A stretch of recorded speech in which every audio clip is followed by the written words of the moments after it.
Dostlar, bu hal-hazırdaki dönemdə proqnoz verən insanları, doğru danışanları aradan götürən bir zamanıdır. Söhbət son 1-5 ildən gedir. Jirinovski var idi. Çox doğru proqnozları verirdi və onun bugün dedikləri doğru çıxır bir çox şeylər. Jirinovski heç nə olmadığı yerdə koronavirus o dərəcədə qoruyan, o dərəcədə güclü, herkesin tanıdığı, bütün Rusiyanın bir nömrəli həkimlərin qoruduğu bir Jirinovski ani bir zamanında her şey ayağı üstünde doğru olduğu zamanında koronavirus altında bir xəstəliyi adıyla getdi. Getdi mi, gönderdi mi? İndi o tərəfi siz düşünün. Kaldı ki Polad Alemdar'ın bir Qurtlar Vadisi var idi. Ve onun da dedikleri bugün bilirsiniz ki çok şeyleri o kinoda dediği kimi düz gelir çıxır. Qurtlar Vadisi də birdən-birə son buldular. Yani Qurtlar Vadisi kinosunun pusuya gələndən sonra artıq əvvəl məntiqi temanı dəyiştirdilər, kinonun tempini adiləşdirdilər. Sonra da tam stop verdilər. Kaldı Nadim Əlixanov son 13-14 il dayanmadan doğru proqnozları verər. Qalan o birisi ekstrasenslər, şərhçilər hamısı bugünkü, dünənki dönəmə baxıb danışanlardır.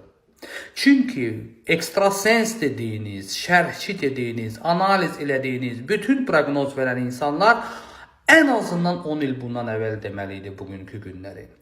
Yani onu demək istəyirəm ki, bugünkü gün bundan sonra nələr olacağını demək çox təhlükəlidir.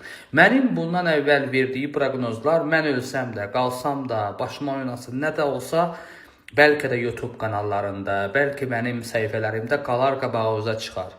Siz düşünürsünüz ki, İran, Amerika, dünyada bu dəqiqədən Rusiya-Ukrayna savaşlar nə üçündür və nə vaxt bitəcək? Mən 3-cü Dünya Savaşı olacağını hər zaman demişəm və bunlar bitmək üçün başlamayıblar. Trump gələndə sülh gətirəcək deyəndə də mən sizə dedim ki, bu sülh-mülh yalan şeylərdir. Trump, naborot 3-cü Dünya Savaşı. Obşədə Amerikan prezidentləri, Amerika siyasəti eyni yöndə davam edir. Son illər görürsünüz. Sonra seçilib qoyulmuş adamlardır. Xalq seçibdir, filandır. Biz bunları qoyaq kənara. Son dönemler dünya idarə edən şəxslərə qulaq asan, dünyanın politikada necə getməli olduğunuzu necə yerinə yetirməlidirsə, o adamlar da dünyanın büyük liderlər olaraq dövlətlərin başındadılar.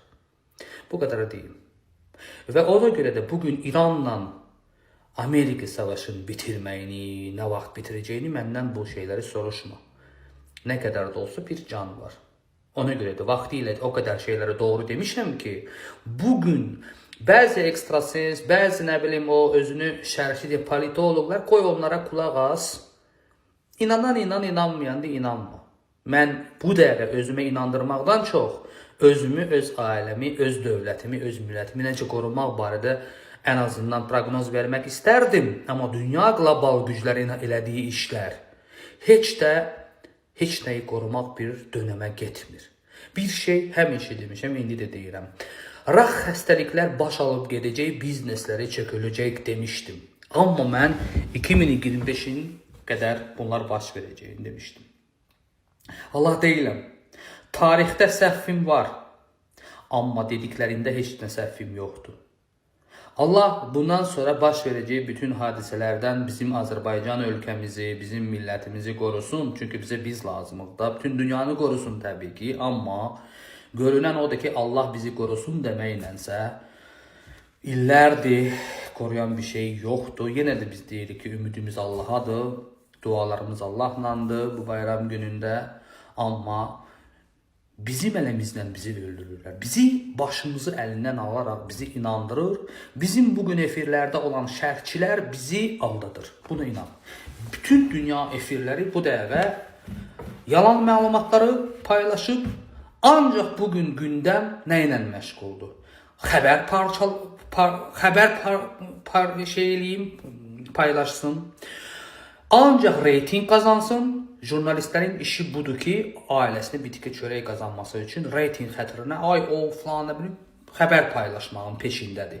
İnsanlar da ancaq TikToka baxırlar və onunla da günü keçirdirlər. Bugün rahat evdə oturub TikToka baxıb mənə nə dediyin insanlar sabahki gün bugün TikToka baxıb orada nə var ki deyə adi bir kinoya kimi baxdığı o ağlayanlara, o adi gələn şeylərə, adi baxdığı insanlar sabah özü o şeylərə adi yaşamaya bilər və yaşamırlar da.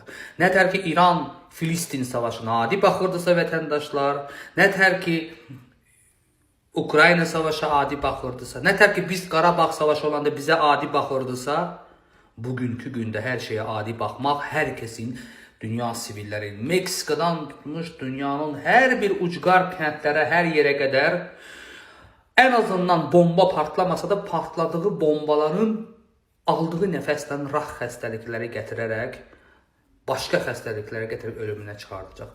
Mən dedim axı, mən bu İran savaşı olana qədər dedim axı 100% İran savaşı olacaq. Qaçılmazdı. İran savaşı olandan sonra dünya savaşa doğru gedəcək. Radiasiya yayılacaq. Bəlkə də bizə efirlər bunları deməyəcək də. Amma radiasiya o demək deyil ki, partladı, bugün nəfəsi tutdun, öldün. Hər gün otduğundan təkan başqa xəstəliklərə verərək biz də 2 ilə, 3 ilə, 4 ilə görəcəksiniz ki, Allah uzaq eləsin, hansısa bir ağır xəstəlik qazandı. Bütün partladığı ximikatlar oradan Ukraynada, Filistində, nə bilim İranda biz o nəfəsi oduruq. Və bu da bizim Allah uzaq eləsin ağır xəstəliklər gətirməyinə çıxardır. Şərt deyil bugünkü gün biz nəfəs bugün otduq, sazı öldün və ya şərt deyil bomba altında öldün.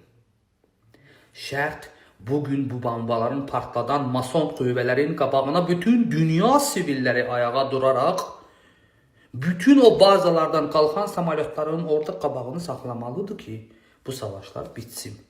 Amerika, İran, onları idarə edən insanlar bir yerə qulaq asır, masonlara. Onlar spesialna İranla Amerika bilərəkdən yavaş-yavaş asta sürən bir maşın kimi sürdürürlər bu savaşı, büyüdürlər ki, insan çox olsun və daha çox bu savaş büyüdürlər. Orada ya İran qələbəsi, ya İranın nə bilim cihadlanması, hamısı insan ölümünə hesablanmış şeylərdir və belə də hər şey demişəm. Bundan əvvəl verilmiş videolara baxanda illər bundan qabaq Jirinovskinin, nə bilim orada Poladın və 2013-14-cü ildən mənim dedik bütün proqnozlar hər şey sizə sübut edəcək ki, doğrudan da insan azaltmağına o gedir dünya. Sağ olun.